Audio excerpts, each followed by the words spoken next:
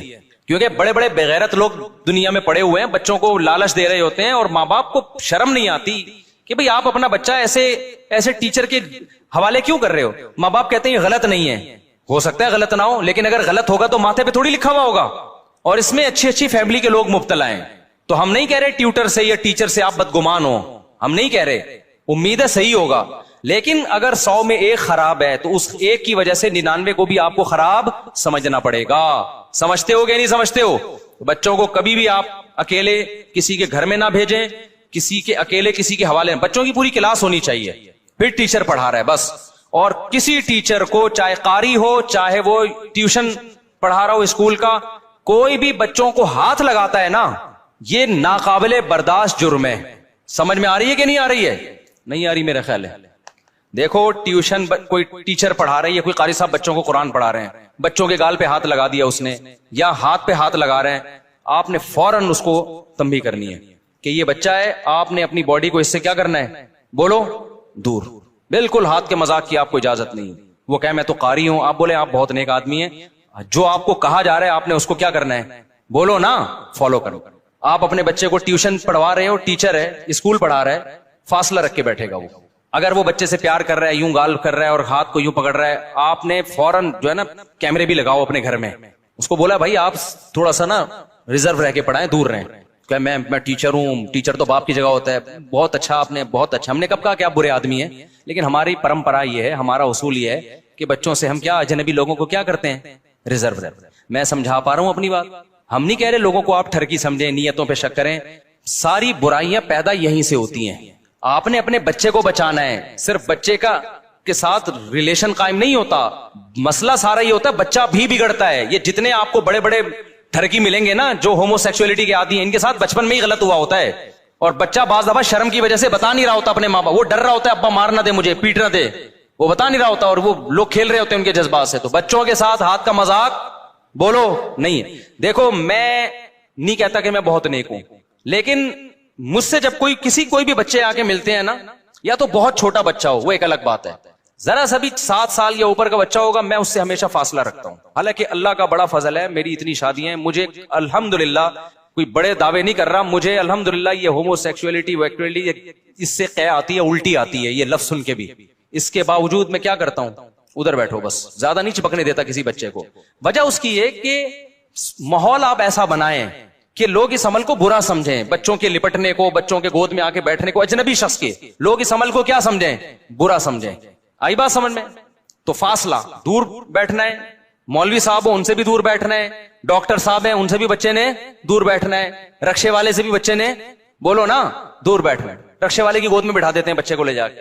تو ہم کسی سے بدگمان نہیں ہو رہے, لیکن اسلام کا حکم ہے احتیاط. یہ دور فساد کا دور ہے, یہ دور, بلکہ میں یہاں تک کہتا ہوں اپنے بچوں کو کزنوں سے بھی دور رکھو. شادی بیاہ میں اکثر یہ ہوتا ہے کہ بچے کزنوں کے ساتھ چپک کے ایک بستر پہ سو رہے ہوتے, کہ بارات آئی ہوئی ہے نا, سارے ایک ہی ٹبر کا ٹبر ایک ہی گھر میں ہے, تو پھر نہیں پتا ہوتا کون کہاں سو رہا ہے. کزنوں سے یہ بیماری پھیلتی ہے. آپ کے 10 کزن ہیں, ان میں ایک اگر خراب ہوگا نا, وہ تاک کے ایسا بچہ تلاش کرے گا کہ مجھے اس کے ساتھ سونے کی جگہ ملے وہ رات, اور پھر وہ اس کو بھی خراب کرے گا. تو بچوں کو جب کہیں شادی بیاہ گیدرنگ ہوتی ہے تو آپ نے نظر رکھنا ہے اپنے بچے. ماں کا کام ہے یہ, زیادہ بچے ماں کے ساتھ زیادہ اٹیچ ہوتے ہیں. ماں کا کام ہے نظر رکھے کہ میرے بچے کو کوئی کزن وغیرہ تو نہیں اس کے ساتھ زیادہ فری ہو رہا, کوئی اس کے ساتھ لیٹنے کی کوشش تو نہیں کر رہا, کوئی اس کو تنہائی میں لے کے تو نہیں جا رہا چیز دلانے کے بہانے. سمجھ رہے ہو؟ میں نہیں کہہ رہا کہ اس بچے کے کزن خراب ہیں, خوب سمجھ لو, کیونکہ پھر میرے بارے میں لوگ یہ کمنٹس کرتے ہیں اچھا یہ ان کو ٹھرکیوں سے ہی واسطہ پڑا ہے. بھائی نیک لوگ ہیں, سارے نیک لوگ ہیں الحمدللہ, لیکن ہم نے کیا کرنی ہے, 100 میں ایک خراب ہونے کی وجہ سے احتیاط 99 سے کرنی ہے, کیونکہ ماتھے پہ نہیں لکھا ہوگا جو خراب ہوگا. اور جو بغیرت خراب ہوتا ہے نا, وہ اخلاق کا بہت اچھا ہوتا ہے, سب سے اچھا دیکھنے میں لگے گا وہی آپ کو. وہ بڑا بنا ہوا ہوگا, نہیں وہ بڑا اچھے بات کر رہا ہوگا, خدمتیں بھی بڑھ چڑھ کے آپ کی وہی کر رہا ہوگا تاکہ آپ اس پہ زیادہ اعتماد کریں. سمجھتے ہو کہ نہیں سمجھتے؟ تو اپنے بچوں کو دور رکھو, کزنوں سے بھی کھیلیں, کزنوں کے ساتھ سونے کی کوئی اجازت نہیں ہے, نہ تنہائی میں اکٹھا بیٹھنے کی اجازت ہے. بھائی کھیلو کودو, تھپڑ مارو, مارم پیٹی کھیلو, بھاگو دوڑو, اس حد تک ٹھیک ہے. اس سے زیادہ بیڈ پہ چپک کے سو رہے ہیں, اور جناب وہ کزنوں کے ساتھ, لڑکیوں کے ساتھ سو رہی ہیں چپک کے, بالکل غلط ہے, اس کی قطعاً اجازت نہیں ہے. ہاتھ کا مذاق, باڈی کا مذاق, زبان سے مذاق ٹھیک ہے. کیا کہہ رہے ہیں, کیا بول رہا ہے؟ ہاں وہ جم میں بھی ٹرینر بھی ایسے ہوتے ہیں, یہ صحیح کہہ رہے ہو آپ. تو وہ ٹرینر کیا کر رہا ہوتا ہے, سارے ٹرینر نہیں ہوتے بھائی, جو میرا بیان سن رہے ہیں ان کے علاوہ کی بات کر رہا ہے, وہ آپ کو نا ہاتھ بار بار لگا رہا ہوتا ہے. اب آپ یوں کرو, یہ جو ہومو سیکسولیٹی کے عادی ہوتے ہیں نا, جن کو ہم جو کہتے ہیں وہ ممبر پہ نہیں کہہ سکتا, ابے ان کے لیے ایک مخصوص لفظ ہے نا, اب وہ ممبر پہ مناسب نہیں ہے نا, وہ ہوتے ہیں یہ لوگ. تو یہ بہت طریقوں سے اپنی ٹھڑک پوری کرتے ہیں. یہ عید کے موقع پہ آپ سے چپک کے گلے ملیں گے, آپ سمجھ رہے ہو کہ اس کو زیادہ عید کا مزہ آ رہا ہے, اس نے روزے زیادہ اچھے رکھے ہیں, یہ چھوڑے گا ہی نہیں آپ کو, آپ سمجھ رہے ہو بہت اچھے ہیں. اور پھر یہ جب ٹریننگ آپ کو کروائیں گے جم میں, تو بلا وجہ آپ کی باڈی پہ ہاتھ لگا رہا ہوگا. ابے تو دور سے کھڑے ہو کے بتا دے یار, تو ہاتھ کیوں لگا رہا ہے, نم مت لگانے تو ہاتھ, سمجھ رہے ہو ہاتھ کا مذاق کیا ہے, غلط ہے, دور رہو یار, وہیں سے بتا دو, ہمیں سمجھ میں آ جائے گا کیا کرنا ہے. سوئمنگ پول میں اس طرح کے ٹھرکی ہوتے ہیں, گھس جاتے ہیں, وہاں آپ کو سوئمنگ سکھانا شروع کر دیں گے. تو مسجدوں میں بھی ہوتے ہیں, آ کے نماز میں چپک کے کھڑے ہو جائیں گے, آپ کے پاؤں کے ساتھ اپنا پاؤں, بچوں کے ساتھ نا اپنا پاؤں ملانا شروع کر دیتے ہیں. ان کو تھوڑی سی لیڈ چاہیے بس, کہیں سے بھی ان کی ٹھڑک پوری ہو رہی ہو نا, پوری ٹھڑک نہ ہو, کہیں جہاں سے بھی مل رہی ہو, ہاتھ ملائیں گے, چھوڑیں گے نہیں ہاتھ, یوں یوں دباتے رہیں گے. یہ سارے ٹھڑکیوں کی مختلف قسم کی کیا ہیں, علامتیں. میں نہیں کہہ رہا جو ہاتھ ملا رہا ہے زور سے تو آپ اس کو بدگمان ہونا شروع ہو جائیں, لیکن میں بتاتا ہوں کہ یہ لوگ یہ کام بھی کر رہے ہوتے ہیں. تو آپ نے اپنی بھی, جو بچے ہیں وہ اپنی بھی حفاظت کریں, اور ماں باپ بچوں کی حفاظت کریں, بڑوں کے ساتھ ان کو بیٹھنے نہ دیں, اپنے رشتہ داروں میں بھی نہ بیٹھنے دیں ان کو. آج کل تو یہ چچا مچا میں بھی بہت کچھ ہونے لگا ہے, حالانکہ محرم رشتے ہیں, چچا کا رشتہ بڑا مقدس ہے, بدگمان نہ ہو جائیں. لیکن اگر آپ کی بیٹی جوان ہو گئی ہے تو ایسے, کیونکہ لوگ فلمیں دیکھ رہے ہیں فحش اور حرام کاریاں دیکھ رہے ہیں انٹرنیٹ پہ, پھر ان کی ٹھڑک بہت اوپر پہنچی ہوئی ہوتی ہے. پھر بھتیجی بانجی اور اس طرح کی چیزوں میں ہزاروں میں کچھ لوگ ایسے ہوتے ہیں, ایک آدھ ایسے ہوتے ہیں جو خراب ہو جاتے ہیں. تو ان ایک آدھ کی خرابی کی وجہ سے وہ 999 سے بھی احتیاط بولو کرنی پڑتی. ہمارے گھروں میں اللہ کا شکر ہے ایسا کوئی سیٹ اپ نہیں ہے, لیکن اس کے باوجود ہم ریزرو رہتے ہیں. ہماری بھانجی آتی ہیں, ہم سر پہ ہاتھ رکھتے ہیں, بس ایسا نہیں یوں یوں کر کے گلے مل رہے ہیں, حالانکہ ہماری بچیاں ہیں, بچیوں کی طرح ہیں, بیٹیوں کی طرح ہیں الحمدللہ. لیکن ماحول ہم نے ایسا بنایا بھائی یہ والا مذاق ہے ہی نہیں ٹھیک. سر پہ ہاتھ رکھو, بہو کے ہاتھ سر پہ رکھو, بیٹی کے ہاتھ بولو سر پہ ہاتھ, اور بہنوں کے سر پہ ہاتھ. ساس ہے اس سے سر پہ ہاتھ رکھوا لو, بس ساس سے اس سے زیادہ فری ہونے کی کوشش بولو نا. عید ہو گئی بھائی, سر پہ ہاتھ رکھ, چپک چپک کے مل رہے ہیں, ساسوں سے گلے مل رہے ہیں, بہوؤں سے گلے مل رہے ہیں. ایک آدمی نے بتایا میرا ابا میری بیگم سے ملتا ہے تو چھوڑتا ہی نہیں ہے. ہاں, اور پڑھے لکھے ابا تھے, کہہ رہے مجھے غصہ آ رہا ہوتا ہے, ابا بس کرو یار, کہہ رہے ہیں بیگم میری ہے, ابا کی بیٹیوں کی طرح ہے وہ, لیکن ٹھڑک ہے ابا میں. تو یہ غلط, سوسائٹی غلط رخ پہ جا رہی ہے نا. میں پھر کہہ دوں ہمارے معاشرے میں خیر غالب ہے, زیادہ تر ایسا نہیں ہے الحمدللہ. سسر باپ ہی ہوتا ہے, باپ جیسا ہی سمجھنا چاہیے اس کو.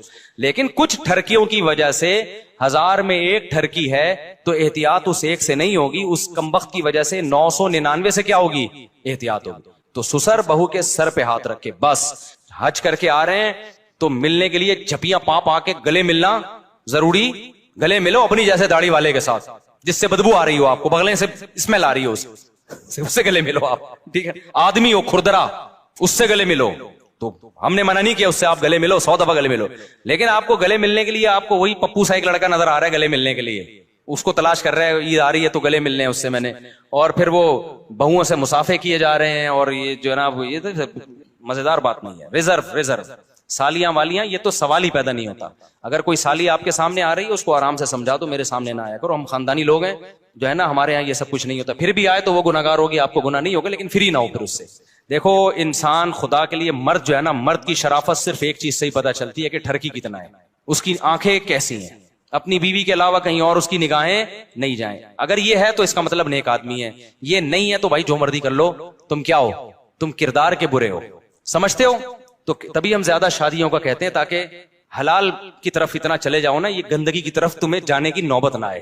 جب حلال کی طرف چلا جاتا ہے انسان کو ان چیزوں کی طرف ویسے ہی رغبت نہیں رہتی. ہماری سوسائٹی میں ایک بڑا عذاب یہ بھی ہے کہ حلال میں پابندی ہیں تو پھر جا کے ٹھڑکی بنے ہوئے ہوتے ہیں, اور دیکھو کیا کچھ ہو رہا ہے, بچوں کے ساتھ زیادتی کے واقعات ہو رہے ہیں, قتل بھی کر دیتے ہیں پھر ان بچوں کو تاکہ جرم چھپ جائے.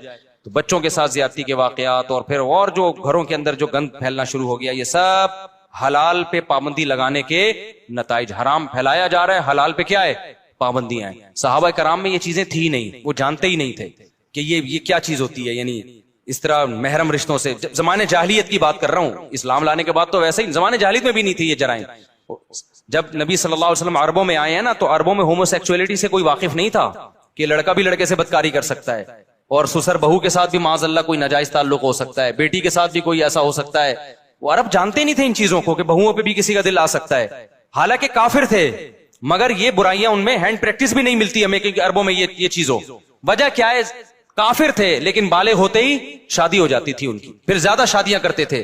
تو ٹھرکی ہونے کا اسلام یا غیر اسلام سے تعلق نہیں ہے. ٹھرکی ہونے کا تعلق اس سے کہ آپ کی لائف نیچرل ہے یا نیچرل نہیں ہے. آپ وقت پہ شادی کرتے ہو, زیادہ شادیاں کرتے ہو یا نہیں کرتے. نہیں کرتے تو فطرت سے لڑ رہے ہو, مسلمان ہو کے بھی برباد ہو جاؤ گے. اور اگر وقت پہ شادی کر لیتے ہو اور زیادہ بیویاں رکھتے ہو تو کافر ہو کے بھی نہیں برباد ہو گئے. اس معاملے میں سمجھتے نہیں ہے بات کو. تو اس لیے حلال کو پروموٹ کرو یار. کسی من کے لڑکے ٹھیک ہے بنا سکتے ہیں, وہ بتا کیا مشروم کھانا, مشروم کیا ہوتا ہے بھائی, کہتے مشروم کھانا ٹھیک ہے یعنی مشروم کیا ہوتا ہے, بہت سنا یہ لفظ میں نے. کس کا پودا؟ ہاں تو پودے تو سارے کھا سکتے ہیں, پودے ہی تو بچے ہیں کھانے کے لیے. گوشت تو مہنگا ہو گیا, بس زہریلے نہ کھائیں. مفتی صاحب ہم دیکھتے تھے کہ گرین چینل والے اپنی مسجد میں املی اور کھجور کی گٹلیوں کو اجتماعی طور پر درود و اسلام کا وظیفہ پڑھتے تھے, اور یہ کام ہماری مسجد میں شروع ہو گیا. امام صاحب روزانہ عشاء کے بعد املی کی گٹلیوں پر درود کا ورد کرواتے ہیں. اگر ویسے گھٹلیاں لا کے رکھی ہوئی ہیں لوگوں نے پڑھ لیں تو ٹھیک ہے, لیکن باقاعدہ اعلان کر کے کہ اس ٹائم پہ سب جمع ہو جائیں اور یہ والا درود پڑھا جائے گا, یہ پھر بدعت عمل ہے, اس سے اجتناب کرنا لازم ہے. مفتی صاحب میری آخری سوال ہے. میرے 25 سال ہے, میرے والد سوتے ہیں اور ماں سگی ہیں اور میرے رشتے آتے ہیں, لیکن والد صاحب شادی نہیں کرنا چاہتے. والدہ ان کا ساتھ دیتی ہیں, 2 دفعہ میری بارات بھی بھیج چکے ہیں. میں جاب کرتی ہوں, شاید اس لیے وہ میری شادی نہیں کرنا چاہتے. یہ بہت بڑا مسئلہ ہے. آج کل لڑکیوں کو جاب کرواتے ہیں, پھر وہ نوٹ چھاپنا شروع کر دیتی ہیں, پھر نہ بھائی اس کی شادی ہونے دیتے ہیں نہ باپ, کیونکہ فری پھوکٹ کی حرام کھانے کی ان کو عادت پڑ جاتی ہے. تو لڑکیوں کی جاب کا جہاں بہت سارے سائیڈ افیکٹ ہیں نا, ان میں ایک سائیڈ افیکٹ یہ بھی ہے. ہم تو قائل ہی نہیں ہے لڑکیوں کی جاب کے. عورت گھر کی 4 دیواری میں اچھی لگتی ہے بھائی, اور پھر وہ آپ سے محبت بھی کرے گی, آپ کا انتظار کرے گی. اس کو دیکھنے کے لیے آپ کے علاوہ کوئی ہے نہیں. آپ سفر پہ جاؤ گے, آپ کے لیے وظیفے پڑے گی کہ میرا میاں واپس آ جائے. آپ صبح جاب پہ جاؤ گی, شام کو انتظار کرے گی میاں واپس آ جائے. اگر آپ نے جاب پہ بھیج دیا اس کو وہاں باس نظر آ رہا ہے, اس کو وہاں آپ سے زیادہ ہینڈسم بندے نظر آ رہے ہیں, پھر اس کو پیسہ نظر آ رہا ہے, تو وہ کہے گی یہ مکھنچوک پتہ نہیں کیوں پھلترو کی طرح ابا نے میرے ساتھ لگا دیا ہے. خام خا کا پھلترو کی طرح کیا لگ گیا ہے, چپک کے ایک بندہ لگ گیا ہے. تو گھر کا سسٹم کیا ہوگا؟ خراب. تو یہ نیچرل نہیں ہے, یہ انگریزوں سے آئی ہے. انگریزوں کا کوئی خاندانی نظام ہے ہی نہیں. ہم تو خاندانی لوگ ہیں بھائی, ہمارے یہاں بیوی بھی ہوتی ہے, بچے بھی ہوتے ہیں, پوتے بھی ہوتے ہیں, نواسے بھی ہوتے ہیں, بہویں بھی ہوتی ہیں, داماد بھی ہوتی ہیں. تو خاندانی لوگوں کے یہ کام نہیں ہے. تو مجبوری میں جاب کر رہی ہے ایک الگ بات ہے. نارملی میرے بھائی دیکھ, اور گھر والے بھی کیا کہہ رہے ہیں بھائی مدرسے میں پڑھانا ہے. بھائی مدرسے میں دین کی تبلیغ کی نیت سے تو پڑھاؤ بھائی. مرد پڑھا لے کے چلو تنخواہ ملے گی, گھر کی عورت کو گھر سے باہر اس لیے کہ تاکہ کما کے لائے, میں سمجھتا ہوں یہ قابل برداشت بولو نہیں. بھائی حالات آ جائیں گے تو حالات آئیں گے تو کوئی بات نہیں. سوکھی روٹی میں بھی چائے میں ڈبو کے کھاؤں گا, گھر والوں کو بولا آپ بھی چائے میں ڈبو کے کھاؤ. ڈبو کے کھانے کا اپنا مزہ ہے. تو ہم نے یہ عزم کیا ہوا تھا بھائی کچھ بھی ہو, فاقے ہونا شروع ہو جائیں, جو میرے بس میں ہوگا میں کمانے کی کوشش کروں گا. گھر کی عورت کو میں اپنے حالات سناتا, اچھا نہیں لگتا انسان کو, لیکن موٹیویشن کے لیے بعض دفعہ بتانا پڑتا ہے. ہم نے ہر طرح کے حالات دیکھے, ہم نے کہا نہیں بھائی گھر سے, اور شادیاں بھی ہوئی ہیں ایسے موقع پہ تو لوگ کہتے ہیں ہمیں کمانے والی چاہیے. 2 بیویاں ہو گئی ہیں, بچے ہیں, بھائی میں افورڈ نہیں کر سکتا, تیسری ہمیں چاہیے جو جاب کر رہی ہو. ہم نے کہا نا بھائی تیسری بھی ہمیں وہ چاہیے جو گھر میں ہو, چوتھی بھی وہ چاہیے جو گھر میں رہے, پہلے بھی ایسی دوسری بھی ایسی. اب خرچے بڑھ رہے ہیں تو تیرا باپ کمائے گا, ٹھیک ہے نا, جتنا کما. پھر اللہ نے برکت بھی دی, تو مرد کی کمائی میں اللہ نے برکت رکھی ہے. جس مرد کو عورت کی کمائی جس کو منہ کو لگ گئی نا, وہ مرد بڑا ڈھیٹ ہوتا ہے, بتا دوں آپ کو. اور پھر یہ چیز اس کی نسلوں میں ٹرانسفر ہوتی ہے. پھر تمہارے بیٹے بھی بن جائیں گے گھر میں بیٹھ کے کھانے والے. پھر وہ حشر ہوگا جو فلپائن کا ہوا ہے. فلپائن میں یہ رواج چلا کہ عورت بھی کمائی مرد بھی کمائے. تھوڑے دنوں میں یہ ہوا ہے صرف عورت ہی کمائے گی, مرد بیٹھ کے کھائے گا. اور یہ اپاہج پنا آ رہا ہے ہماری سوسائٹی میں. اس لیے آدمی بنو, پجامہ مت بنو. نہیں ہے بات سمجھ میں؟ آدمی بنو, پجامہ. دیکھو یہ ڈیزائن پجامے کا بھی ہوتا ہے, یوں کر کے ایک ڈیزائن ہوتا ہے نا, یہ پجامے کا بھی وہی ڈیزائن ہوتا ہے جو آپ کا ہے. اصل میں اندر سے پتا چلتا ہے کہ یہ آدمی ہے, یہ کیا ہے, پجامہ ہے. تو آدمی اسے کہتے ہیں جو کہتا ہے بھائی جیسے تیسے حالات ہوں, کمانا کس کی ذمہ داری ہے, بول لو نا میری ذمہ داری, میں کما کے کھلاؤں گا. فاقے پڑیں گے کوئی بات نہیں بھائی, آپ بھی فاقے میں. اگر بیگم کہے میں نے اس فاقے میں نہیں رہنا تو بھائی نہیں رہو, کوئی بات. ہمارے نبی نے ایسے ہی کیا تھا. امہات المومنین کے گھر میں جب فاقے پڑنا شروع ہوئے تو امہات المومنین نے کہا بھائی یہ تو گزارا مشکل ہو رہا ہے, کھانے کو ہی نہیں ہوتا. تو ہمارے نبی نے یہ تو نہیں کہا کہ ٹھیک ہے آپ لوگ بھی جاب کر لیں اور میں بھی دیکھتا ہوں. ہمارے نبی نے فرمایا بھائی میں تو اسی طرح ہی چلوں گا, آپ نے رہنا ہے آپ میرے ساتھ رہیں. اللہ نے آیتیں نازل کی کہ اپنی ازواج کو کہہ دیں کہ اگر اسی طرح گزارا کرنا ہے تو نبی کے ساتھ گزارا کرو, نہیں کرنا تعالینا امتعکن واسرحکن سراحا جمیلا, میں آرام سے چھوڑ دیتا ہوں, پھر کسی مالدار سے شادی کر لو. تو آپ نے اپنے اصولوں پہ سمجھوتا بولو نہیں کرنا, اپنے خاندان کو تباہ نہیں کرنا. آپ کی پرمپرا ہونی چاہیے, آپ کی نسلوں میں یہ بات کہ ہمارے خاندان میں مرد کماتے ہیں عورتیں کھاتی ہیں, چاہے جیسے مرضی حالات ہو جائیں. ہاں کوئی الگ کوئی مجبوری ہو کوئی وہ ایک الگ بات ہے, جیسے بعض دفعہ عورت کی ضرورت ہے وہاں پہ, اب آپ نے اپنے گھر کی عورت کو نہیں بھیجا, کوئی دوسری عورت چلی جائے گی جو خراب کر دے گی. جو اسکول ہے جیسے اب بچیوں کے اسکول کے لیے کوئی اچھی ٹیچر کی ضرورت ہے, آپ کی گھر کی خاتون اچھا پڑھا سکتی ہے, آپ نے نہیں بھیجا تو کوئی دوسری چلی جائے گی. آپ کی وائف ڈاکٹر ہے, صحیح ہے نا, وہ صحیح علاج کر سکتی ہے, آپ نے نہیں بھیجا تو کوئی 2 نمبر چلی. تو قوم کے اجتماعی مفاد میں کچھ کام کیے جا سکتے ہیں, لیکن صرف کمانے کی نیت اس میں نہ ہو. کمانا کس کی ذمہ داری ہے؟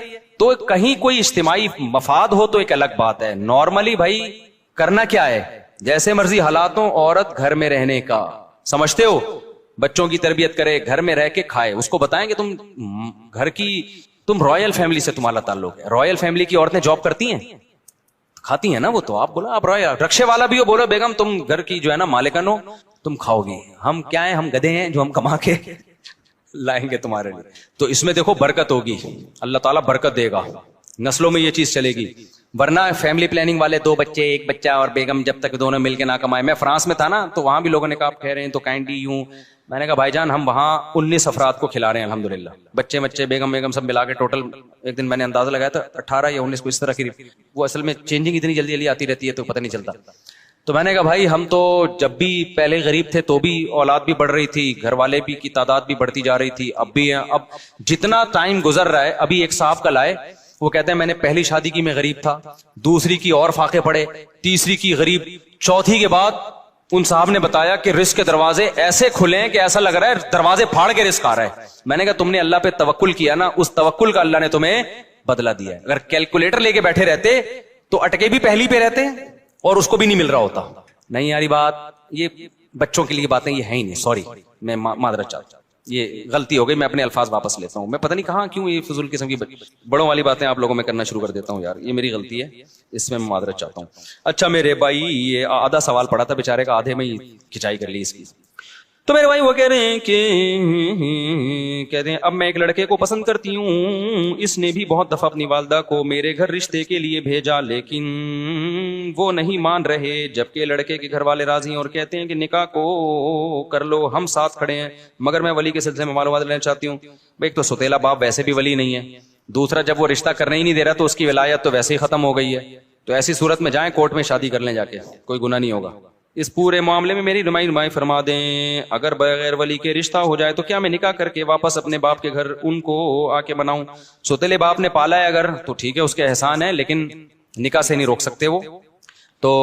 اور ویسے بھی بعض ہوتے ہیں کہ رشتے آ رہے ہیں دلچسپی نہیں لے رہے, تو دلچسپی ایک آدمی نہیں لے رہا اس کا مطلب وہ ولایت اس کے ساقط ہے. تو ایسی خاتون کو چاہیے, کیونکہ لڑکیوں کے نا تھوڑا سا بھی لیٹ ہو جائے رشتے بند ہو جاتے ہیں, آج کل بڑے مسائل کھڑے ہو جاتے ہیں.